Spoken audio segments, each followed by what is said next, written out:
The Ivy League was the first to cancel its postseason tournament in March of 2020, and the only conference of the 32 not to play last season. Now the Ivy League is back, depleted in some areas, but more determined than ever to roar back into relevance. Yale coach James Jones said he's never seen so many smiles in workouts. Brown coach Mike Martin described the mood as one of appreciation and a strong desire to prove the strength of the league. Yet as Penn's Steve Donahue says, he felt awful for the players who could only watch games last season. The league race should come down to Yale, Brown, Harvard, Penn, and Princeton, and according to at least one coach, not in New Hampshire, yes, a sleeper in Dartmouth.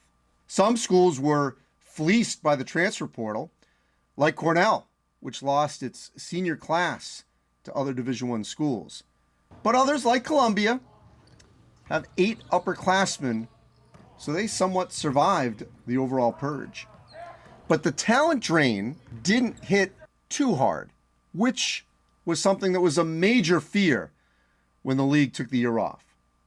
So file some of this away. Yale is the pick to win the league, even with Paul Atkinson gone to Notre Dame. Azar Swain will probably be the all-time leader in three-point shooting at the end of the season.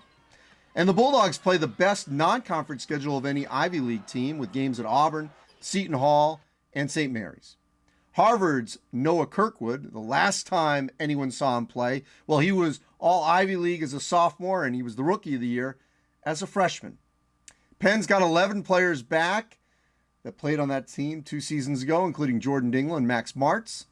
Brown has the 2020 Ivy Defensive Player of the Year, returning in 6'10" Jalen Gainey. Princeton's Jalen Llewellyn, he's a 15-point-a-game scorer, but in the last Ivy League day, March 7th of 2020, he lit up Cornell for 30. And while Dartmouth's Chris Knight went to Loyola Chicago, one of those players that left, well, three-point specialist Brandon Barry returned to Dartmouth after playing at Temple. The Ivy League has a long, storied history in the NCAA tournament. Recently, Yale earned its first ever NCAA tournament win by beating Baylor in 2016, which was the first Bulldogs appearance in the NCAA tournament since 1962. Harvard's rebirth in the sport occurred in 2012 when they got back into the NCAA tournament for the first time since 1946.